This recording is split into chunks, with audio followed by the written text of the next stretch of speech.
साहित्य सुमन मंच की ओर से मैं डॉक्टर अनुराधा प्रसाद आज फिर से आपके बीच हूँ एक नई कहानी के साथ।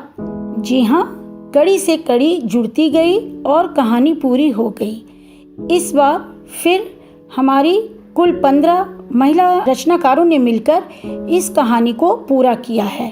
सभी ने अपने अपने तरीके से इस कहानी को मोड़ दिया है और एक बहुत ही सुंदर कहानी उभर कर आई है। कहानी का नाम है मेरी समिधा। मेरी समिधा का अर्थ आपको खुद समझ में आएगा जब ये कहानी आप पूरी सुनेंगे। तो चलिए मैं कहानी शुरू करती हूँ।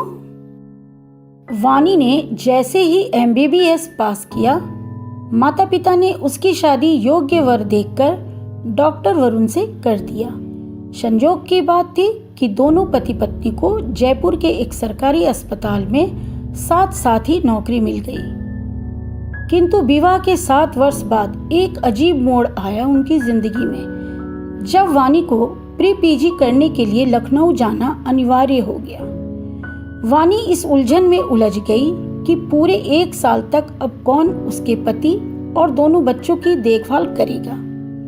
वरुण सदा से वानी के हर फैसले में उसके साथ रहा था, इसलिए उसने वानी से कहा कि वो चिंता ना करे, वो अपनी माताजी को यहाँ बुला लेगा।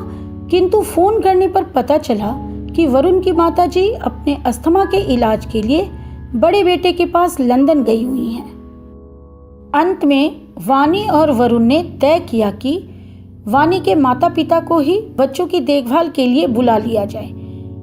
किंतु वानी के फोन करने पर उन्होंने यह कहकर आने से इनकार कर दिया कि सामाजिक दृष्टिकोण से बेटी के घर पर साल भर रहना उचित नहीं होगा, लोग क्या कहेंगे। वानी सीधा वरुण के साथ मायके पहुंच गई और माता पिता को याद दिलाई कि आपने कितने कष्ट झेलकर मुझे और निशान भैया को पढ़ाया है, और आज जब मेरी तरक्की का सवाल है तो आप समाज के बारे में सोच रहे हैं। क्या यह सही होगा माँ? बेटी की बात सुनकर माँ की आंखें भर आई। वो बेटी के घर जाने के लिए तैयार तो हो गई, किंतु दूसरे शहर में रहने वाले अपने बेटे बहू से भी उनकी राय जानने के लिए फोन लगाई और बेटे बहू को सारी बात बताई। बहू प्रिया ने अपनी ननद वानी की समस्या को सुनने के बाद सासू माँ से कहा, माँ आपको अपनी बेटी का घर संभालने के लिए जरूर जाना चाहिए, क्योंकि इस समय अगर हम लोग उनका साथ नहीं देंगे तो और कौन देगा साथ। माँ समाज हमसे बनता है, हमें समाज को नई दिशा देने की जरूरत है, जहां माँ बाप बेझिझक बेटियों को भी आगे बढ़ने में मदद कर सकें।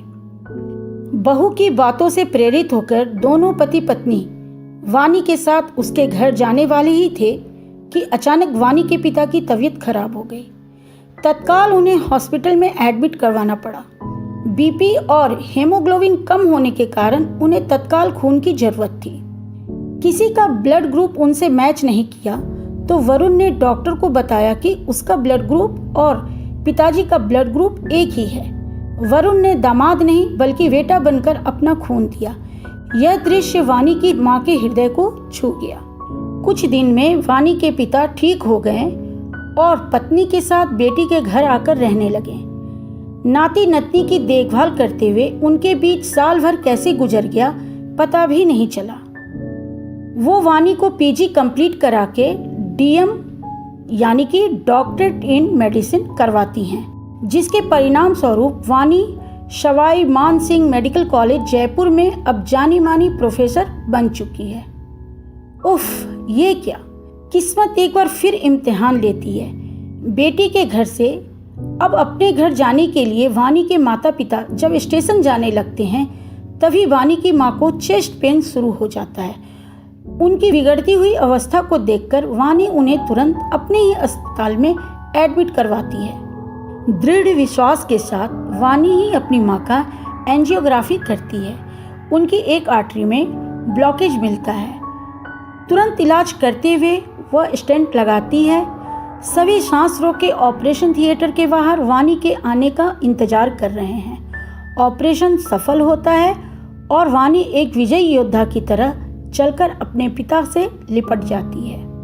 आज वानी के माता पिता को इस बात का गर्व हो रहा है कि बेटी को जीवन में सफल बनाने के लिए हमारी समिधा यानी कि हमारा त्याग, हमारी तपस्या व्यर्थ नहीं गई और उन्हें इस बात का भी ज्ञान हो चुका है कि बेटी का घर भी अपना होता है, यदि मन से मानो तो।